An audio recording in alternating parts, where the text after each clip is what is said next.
Escucha esto. Frank Sinatra. El hombre más famoso del planeta. La voz que hacía desvanecerse a las mujeres en los teatros. El tipo que cenaba con presidentes, que movía los hilos de medio Hollywood, que tenía dinero, poder y una agenda llena de nombres que harían palidecer a cualquiera. Ese hombre. Ese exacto hombre. Estuvo enamorado de Ava Gardner toda su vida. No de su primera mujer. No de Mia Farrow. No de ninguna de las decenas de mujeres que pasaron por su vida. De Ava. Siempre de Ava. Y aún así, Ava Gardner murió sola en un apartamento de Londres. Con una neumonía. Con el brazo izquierdo casi paralizado por la apoplejía que había sufrido 2 años antes. Con su sirvienta española Carmen como única compañía. Y con los discos de Frank Sinatra sonando desde las ventanas de su casa porque, en el fondo, ella tampoco había podido olvidarlo nunca. Si eso no es la definición exacta de tragedia, entonces no sé qué lo es. Pero claro, para entender por qué Ava Gardner murió así, hay que entender de dónde vino. Y de dónde vino es lo primero que Hollywood intentó borrar a toda velocidad. Porque Ava Gardner no llegó a Hollywood desde una familia de clase media con sueños bonitos.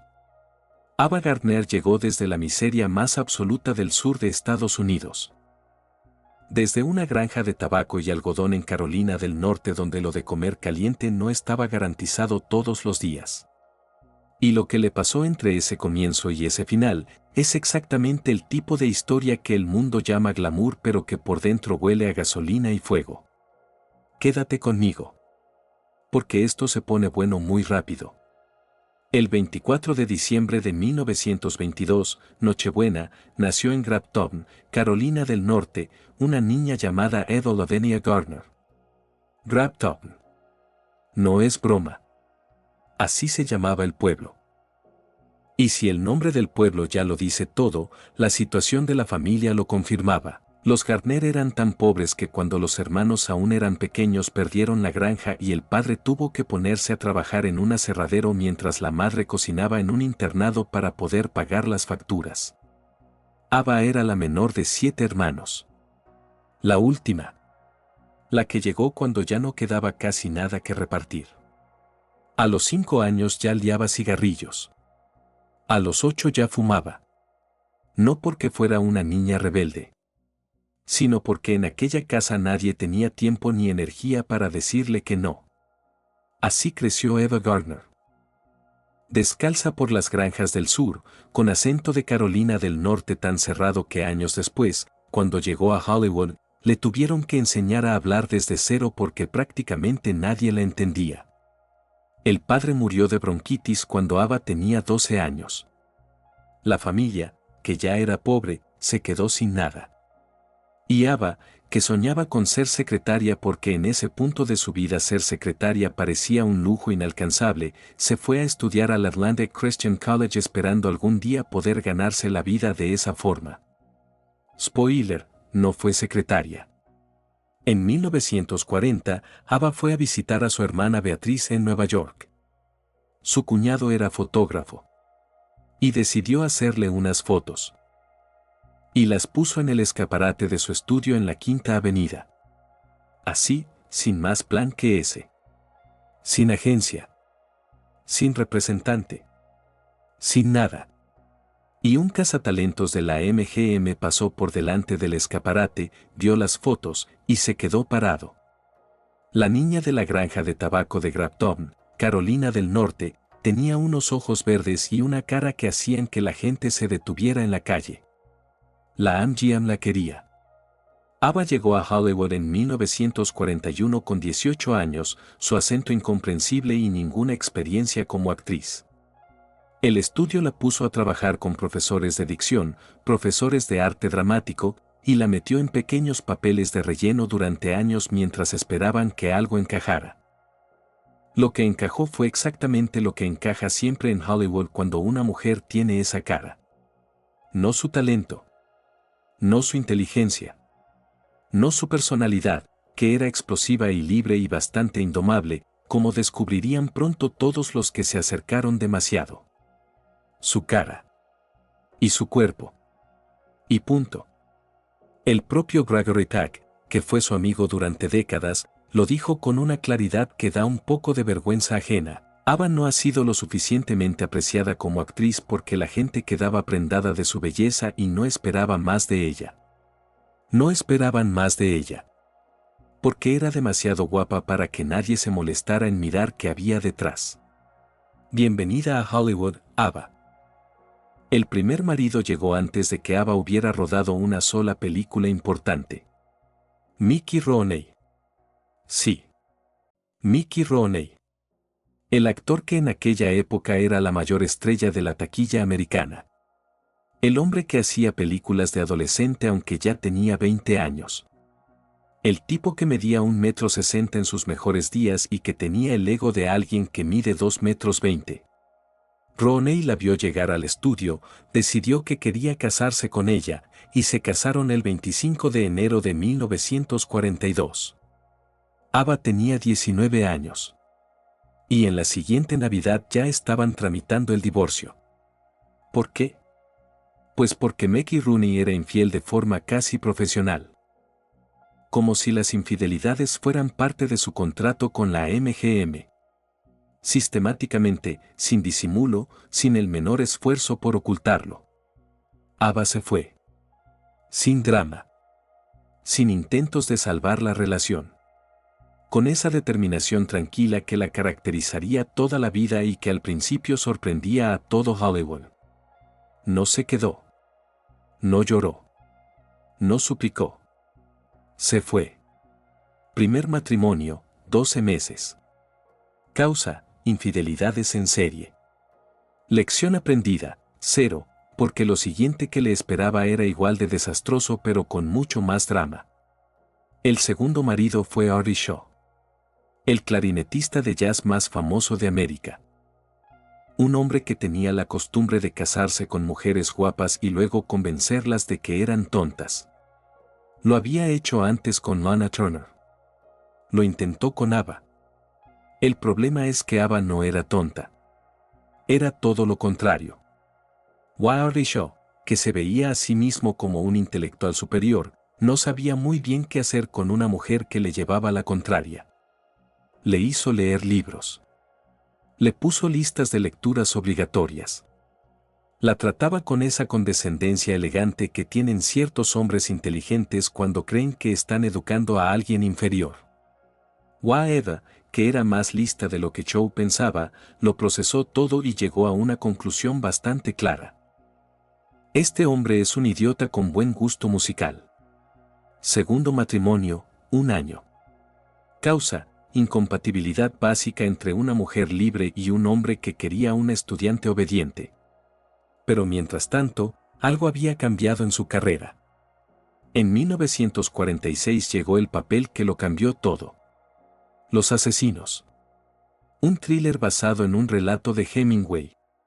Con un joven Burt Lancaster que debutaba en el cine. Y Ava Gardner como la femme fatale más magnética que Hollywood había visto en años. La película fue un éxito brutal. De repente, todo el mundo quería a Ava Gardner.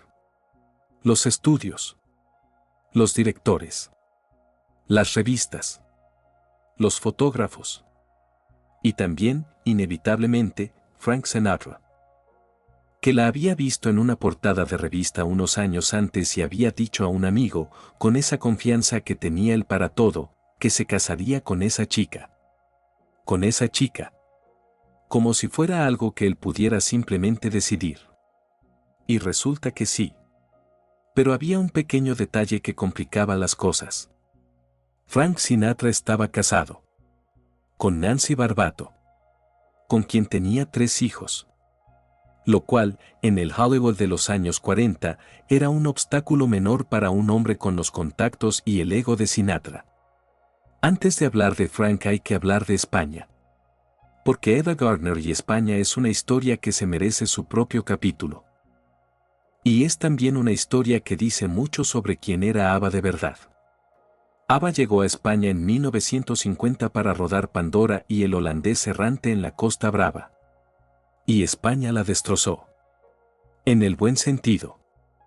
El flamenco, los toros, el vino, la vida nocturna, la manera española de tomarse el tiempo sin pedir disculpas por ello. Ava Gardner, la chica de la granja de tabaco de Carolina del Norte, encontró en España el único sitio del mundo donde sentía que podía ser ella misma. Años después lo dijo ella: de todas las condenadas películas que hice, Pandora sea quizás la menos famosa y sin embargo casi nada me ha influido tanto. Esa película cambió mi vida. Se enamoró de los toreros españoles. De Luis Miguel Dominguín, el más famoso de la época, tuvo un romance que escandalizó a medio mundo y que Hemingway, que andaba por ahí, observó con la fascinación de quien está viendo una novela escribirse sola. Y se bebió la vida. Literalmente. Las fiestas en su casa de La Moraleja duraban fines de semana enteros. Con flamenco, con toros, con alcohol suficiente como para que su vecino, el general Perón, la denunciara por los ruidos. Perón, el expresidente de Argentina, la denunció por ruidos. Si eso no te dice todo sobre cómo eran las fiestas de Ava Gardner, nada te lo dirá. Pero en medio de todo ese caos español y libre y glorioso, apareció Frank. Frank Sinatra y Ava Gardner se conocieron en 1945 en un club nocturno de Los Ángeles. Y no pasó nada importante ese día. Pero Sinatra no olvidó. En 1948 la invitó a salir por primera vez. Él seguía casado con Nancy. Eso era, como ya hemos establecido, un detalle menor para Frank. Y lo que siguió fue una de las historias de amor más tormentosas, más apasionadas, más destructivas y más comentadas que Hollywood ha producido nunca. Se casaron en noviembre de 1951, una semana después de que se formalizara el divorcio de Frank con Nancy. Una semana. No le dio tiempo ni al papeleo a enfriarse. Y desde el primer día, el matrimonio fue exactamente lo que cualquiera que los conociera había predicho. Un desastre absoluto. Un desastre glorioso, eso sí. Da un tipo que hace que la gente se quede mirando aunque sepa que debería apartar los ojos. Las peleas eran legendarias. Da un tipo que hace que los músicos de la orquesta del Copacabana paren de tocar porque no pueden competir con los gritos. Da un tipo que deja habitaciones de hotel destrozadas y muebles hechos añicos. Se engañaban mutuamente y los dos lo sabían y los dos lo hacían de todas formas. Él flirteaba con otras mujeres. Ella tuvo un romance con su coprotagonista durante el rodaje en Barcelona que Sinatra descubrió y que según sus propias palabras nunca le perdonó del todo. Un día Frank se encerró en una habitación con una pistola amenazando con suicidarse para que Ava volviera a su lado. Otro día se tomó un frasco de pastillas. Y en medio del desierto, en algún lugar de California, acabaron una discusión disparando a los faroles de la calle con las pistolas que Frank llevaba en la guantera del coche. Las pistolas que llevaba en la guantera del coche. Claro. Como todo el mundo. ¿Y sabes qué es lo más irónico de toda esta historia? Que fue Ava quien le salvó la carrera a Frank. En 1953, la carrera de Sinatra estaba hundida. Sus discos no vendían. Nadie lo quería para películas. El hombre que había sido el cantante más famoso de América estaba a punto de quedarse sin nada. Y fue Ava quien llamó a los productores de De aquí a la eternidad. Quien los convenció de que le dieran una prueba. Quien utilizó su propio nombre y su propio prestigio para conseguirle una oportunidad a un hombre cuya carrera se estaba hundiendo. Frank hizo la película. Ganó el Oscar al mejor actor secundario. Volvió a ser la voz.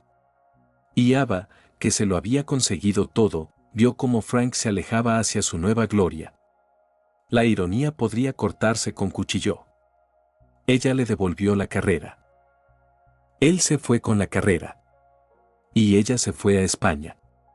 En 1953 se separaron. En 1957 se divorciaron. Pero no se perdieron nunca. Porque eso era lo verdaderamente perturbador de la relación entre Frank Sinatra y Ava Gardner. Que terminó pero no terminó. Que se divorciaron pero siguieron hablando.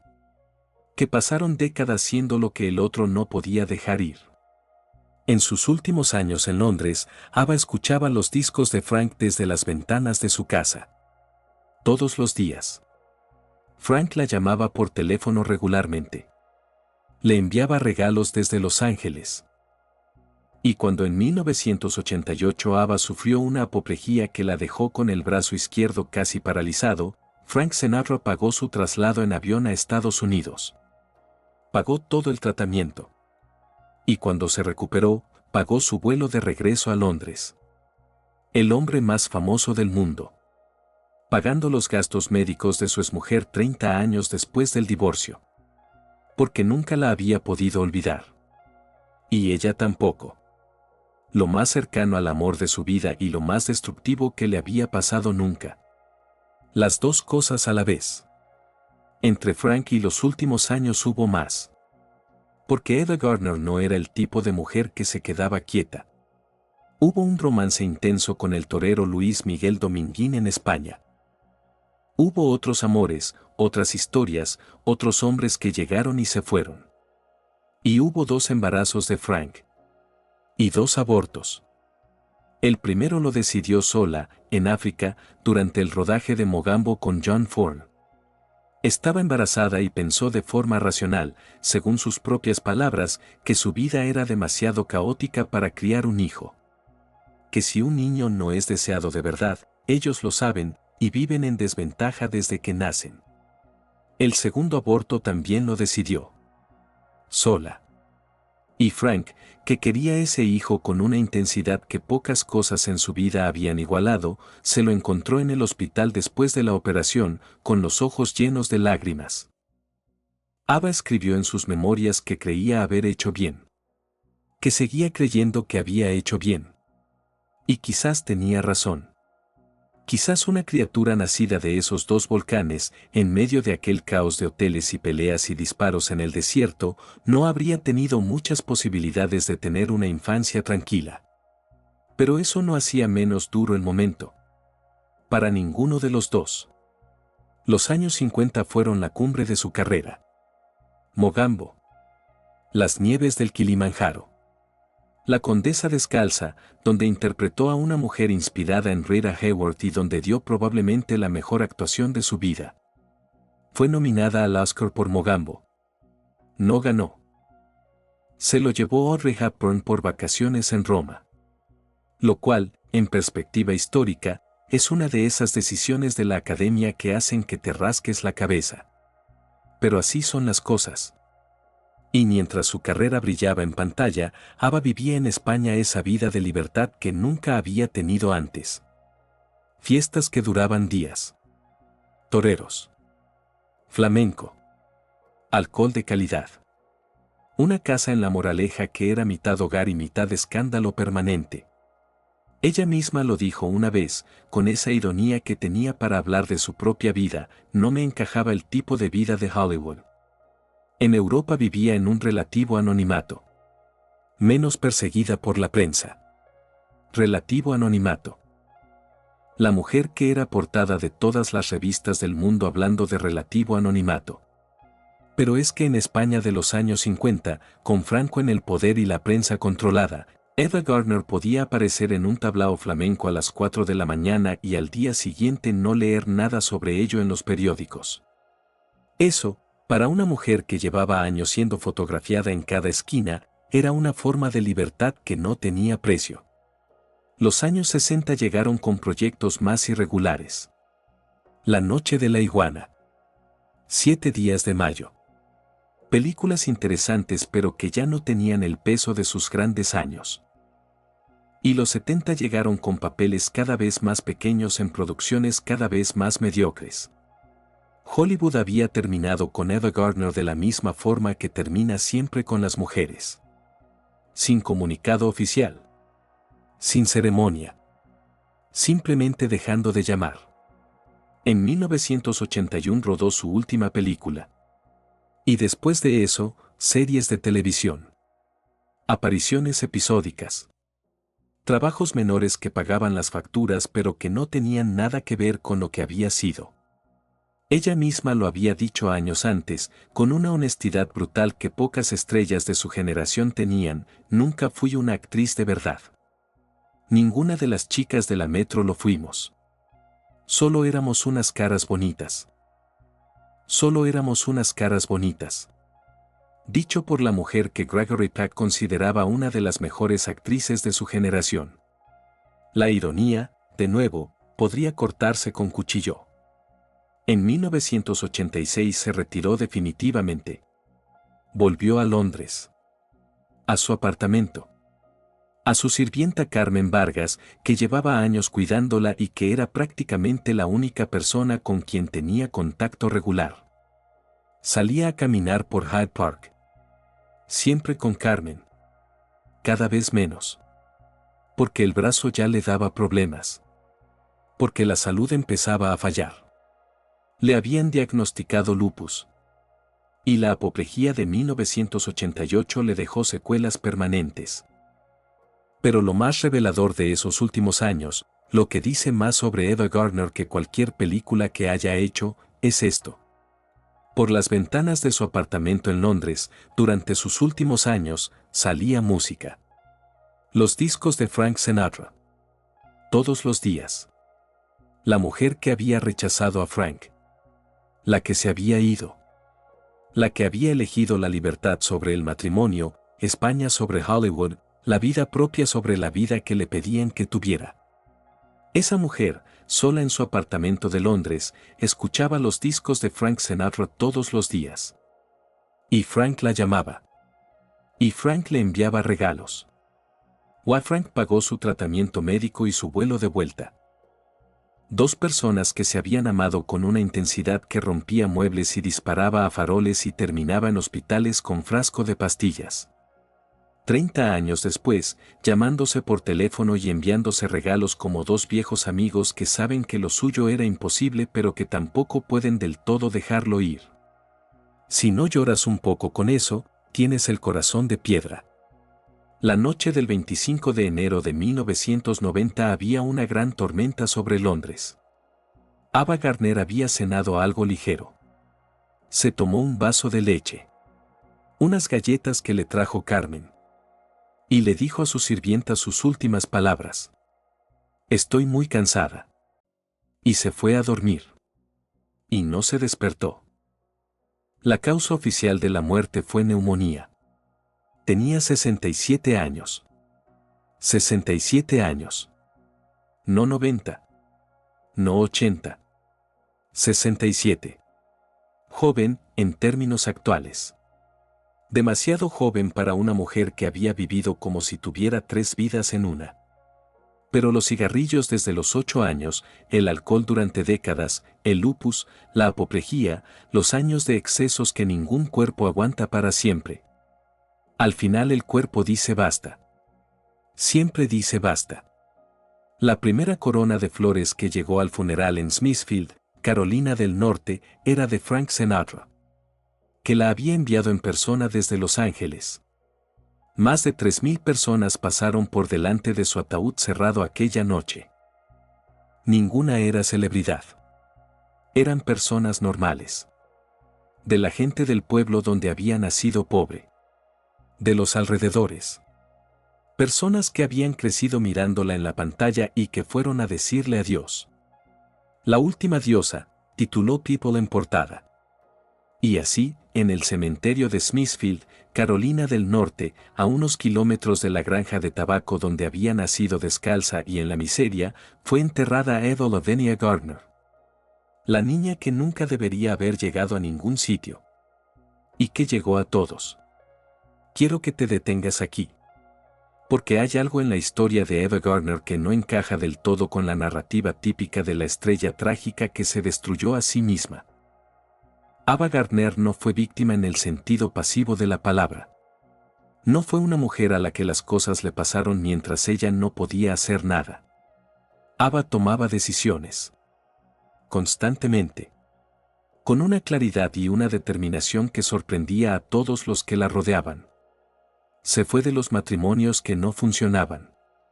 Cuando Mickey Rooney la engañó, se fue. Cuando Artie Shaw la trató como a una alumna, se fue. Cuando la relación con Frank se convirtió en algo que la estaba destruyendo, se fue también. Eligió España sobre Hollywood. Eligió la libertad sobre la seguridad. Eligió vivir como quería, aunque eso significara vivir sola al final. Y eso, en el mundo de los años 50, para una mujer de su posición, era un acto de rebeldía que pocos reconocían como tal porque venía envuelto en glamour y en fotografías preciosas. La ironía suprema de Ava Gardner es esta: fue una de las mujeres más libres de su generación. Y el mundo la recuerda únicamente por su cara y por los hombres con los que estuvo. Exactamente lo que ella misma predijo que ocurriría. El legado de Ava Gardner es contradictorio y honesto y un poco triste. Como actriz, fue mejor de lo que el mundo creyó mientras vivía. La Condesa Descalza, Mogambo, Los Asesinos. Películas que resistieron el tiempo y que demuestran que había mucho más detrás de esa cara que Hollywood se empeñó en no ver. Como persona, fue exactamente lo que decidió ser. Libre. Inconveniente. Directa hasta la incomodidad. Da un tipo de mujer que dice lo que piensa y hace lo que quiere y no pide disculpas por ello. Y como mito, es irresistible. La chica de la granja de tabaco que se convirtió en la diosa del cine. La mujer que volvió loco al hombre más famoso del mundo. La que eligió España y el flamenco y los toreros sobre la vida perfecta de Hollywood. La que murió sola escuchando los discos del amor de su vida. Es demasiada historia para una sola persona. Pero era demasiada persona para una sola historia. Pienso en Ava Gardner descalza por las granjas de Carolina del Norte. Con 8 años fumando porque en casa nadie tenía tiempo de decirle que no. Con 18 años mirando las fotos que su cuñado puso en un escaparate de la Quinta Avenida sin saber que esas fotos iban a cambiar su vida entera. Pienso en los divorcios. En Mickey Rooney, que con 20 años ya era imposible. En Artie Shaw, que la quería de estudiante y se encontró con alguien mucho más lista que él. En Frank, que fue todo a la vez, lo mejor y lo peor y lo más intenso y lo más destructivo. Pienso en España. En las fiestas que escandalizaban a Perón. En los toreros. En el flamenco a las 4 de la mañana. En la casa de la moraleja que era su reino y su refugio. Pienso en África, en la tienda de campaña, tomando una decisión que nadie podía tomar por ella. Pienso en los últimos años en Londres. En Carmen trayéndole las galletas. En las ventanas abiertas con los discos de Frank. En Frank llamando por teléfono. En 2 personas que se habían amado con locura y que al final de sus vidas seguían siendo lo que el otro no podía dejar ir del todo. Y pienso en esa última noche. En la tormenta sobre Londres. En el vaso de leche. En las últimas palabras. Estoy muy cansada. 67 años de vida. 3 matrimonios. 4 continentes. Una libertad que se ganó a golpes y que pagó con soledad. No murió sola porque nadie la quisiera. Murió sola porque eligió vivir en sus propios términos. Y vivir en tus propios términos, en el mundo en que le tocó vivir a Ava Gardner, tenía ese precio. La última diosa. La niña descalza de Grafton, Carolina del Norte. Una sola persona. 2 cosas imposibles de reconciliar. Y sin embargo, completamente reales las 2. El hombre más famoso del mundo la amó toda su vida. Y ella murió sola. Con sus discos sonando desde la ventana. Una historia que no debería olvidarse.